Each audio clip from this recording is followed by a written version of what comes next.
I'm Peter, by the way. Doctor Strange. Oh, using your made-up names. Then I am Spider-Man. Avengers Infinity War is by far the most ambitious movie we've ever made. It really is the start of the culmination of, at this point, 19 Marvel Cinematic Universe films, and will feature almost every hero that we've introduced into the universe all in one movie.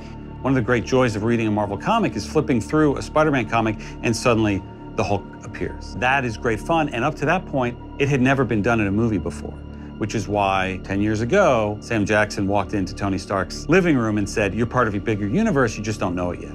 And now here we are 10 years later, and everybody knows it. Let's talk about this plan of yours. I think it's good, except it sucks. So let me do the plan, and that way it might be really good.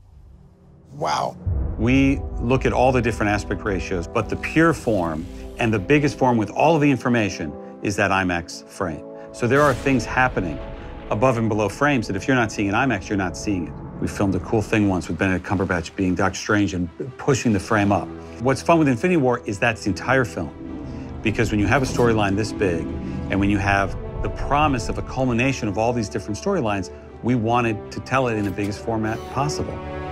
The end is near. The IMAX screen has a different height than a traditional movie screen. Those that go to an IMAX theater will see a much taller view of the image. So if you're in a traditional theater, it's going to be narrower.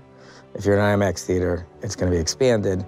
There's more information in the frame. There's more storytelling to look at. You see more of the characters, you see more of their powers, you see more of the scale of the film. So it's just presented on a much grander frame than a traditional movie theater. We got one advantage.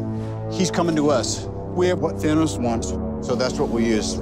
We have characters in this movie like Thanos who are taller than normal human beings are. When you're framing those kind of characters in the same frame, it can become really challenging with a normal aspect ratio to like hold those height differentials in a single frame. And it forces you into certain angles and certain types of frames and lens choices.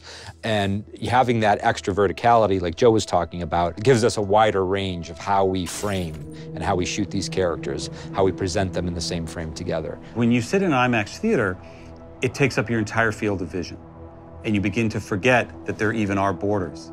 And you're in the entire movie. And as a filmmaker, that's what you want the audience to experience. Having more information, having technology at our disposal is just storytelling freedom. And having the enormity of the frame that IMAX delivers just gave Joe and Anth more room to tell their story. It really is the difference when we go through and work on the movie. You can hear an audible gasp in the visual effects room where everybody goes, and you suddenly see the whole thing. It comes down to the difference between watching a frame and experiencing a world.